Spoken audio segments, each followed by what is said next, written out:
अधिकतर लोग सोचते हैं कि चिकन और एग सिर्फ एक मज़ेदार रिडल है जिस पर ब्रेकफास्ट टेबल पर बहस की जा सके। लेकिन जुलाई 2024 में इसी सवाल पर हुई एक बहस एक ऐसी ट्रेजेडी में बदल गई जिसने पूरी दुनिया को हिला दिया।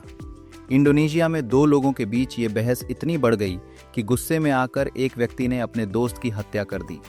ये दुनिया की सबसे पुरानी कॉज़ैलिटी डायलेमा है और सदियों से हम एक एंडलेस लूप में फंसे हुए हैं। हम देखते हैं कि हर चिकन एक एग से निकलता है, लेकिन हर चिकन एग एक चिकन ही देता है। लेकिन आज एक 300 मिलियन साल पुराने फॉसिल और एक विशेष प्रोटीन OC17 की मदद से ये लूप आखिरकार टूट चुका है। Evolutionary biology, ancient Greek philosophy और यूनिवर्सिटी ऑफ वॉरविक की मॉलिक्यूलर रिसर्च के लेटेस्ट डेटा के आधार पर हम मेटाफर से आगे बढ़कर इसका लिटरल बायोलॉजिकल ट्रूथ समझेंगे। ये है व्हाट केम फर्स्ट का डेफिनेटिव साइंटिफिक आंसर। हजारों सालों से ये सरल सा लगने वाला सवाल इतिहास के सबसे महान दिमागों को उलझाता रहा है। एरिस्टोटल, जो 2000 साल पहले लिख रहे थे, मानते थे कि यह क्रम अनंत है, इसका कोई वास्तविक बिगिनिंग नहीं है।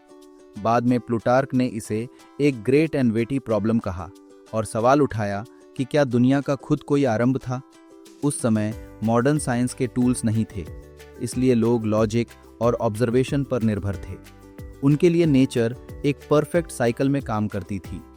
चिकन्स एग्स देते हैं, एग्स से चिकन्स निकलते हैं और यह पैटर्न हमेशा चलता रहता है।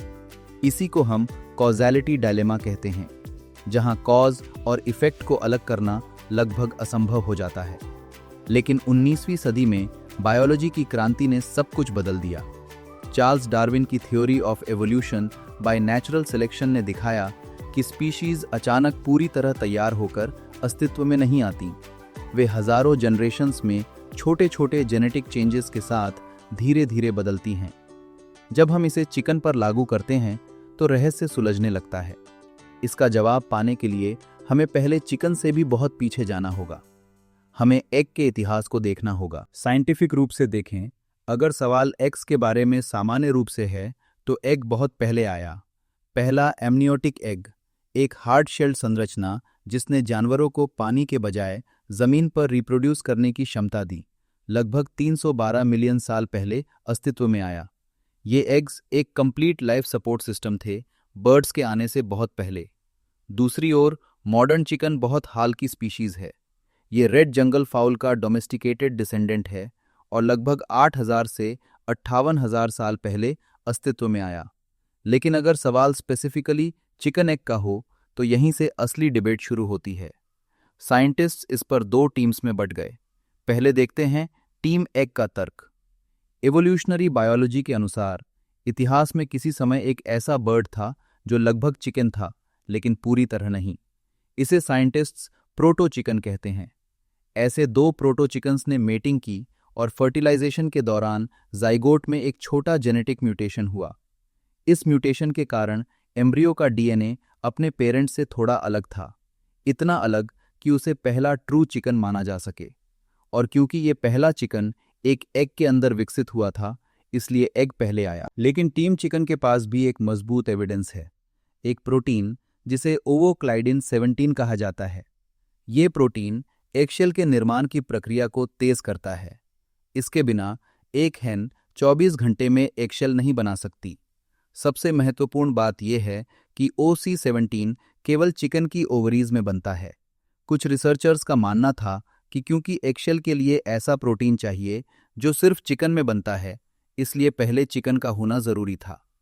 ये डिस्कवरी दुनिया भर में हेडलाइंस बनी और लगा कि मिस्ट्री का जवाब बर्ड के पक्ष में मिल गया।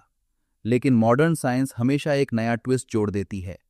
जबकि OC17 आज के चिकन्स के लिए जरूरी है, वैसे ही मिलते जुलते प्रोटीन्स जिन्हें होमोलॉग्स कहा जाता है, टर्कीज और फिंचेस जैसे अन्य बर्ड्स में भी पाए गए हैं। इसका मतलब ये है कि एगशेल बनाने की यह बायोलॉजिकल मशीनरी चिकन के आने से पहले ही उसके एंसेस्टर्स में विकसित हो रही थी। एग बनाने की क्षमता पहले से मौजूद थी। चिकन के एवोल्यूशन के साथ ये सिर्फ अधिक स्पेशलाइज्ड हो गई। तो फाइनल कंक्लूजन क्या है? जब हम फिलॉसफी की एंशिएंट लॉजिक को मॉलिक्यूलर बायोलॉजी की प्रिसीजन के साथ जोड़ते हैं तो जवाब साफ है, एग पहले आया। स्पेसिफिकली वो एग एक ऐसे बर्ड ने दिया था जो लगभग चिकन था, लेकिन पूरी तरह नहीं। उसी शेल के अंदर एक नया जेनेटिक कोड बना, नेचर का एक छोटा सा एक्सपेरिमेंट जिसने उस स्पीशीज को जन्म दिया जिसे आज हम चिकन के रूप में जानते हैं।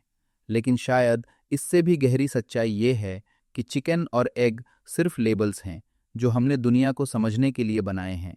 नेचर नीट और अलग अलग स्टेप्स में काम नहीं करती। ये एक धीमी, शांत और कंटिन्यूअस ट्रांजिशन है। फर्स्ट चिकन सिर्फ एक लाइन है जो हमने खींची है, लेकिन एग वो वेसल था जिसने लाइफ को उस लाइन को पार करने दिया, हमारे इस सवाल को पूछने से लाखों साल पहले। अगली बार जब आप ये रिडल सुने तो मुस्कुराइए, क्योंकि ये सिर्फ एक मजाक नहीं है। ये लाइफ के एवोल्यूशन की उस खूबसूरत और जटिल प्रक्रिया की झलक है जो एक एक छोटे म्यूटेशन के साथ आगे बढ़ती रहती है।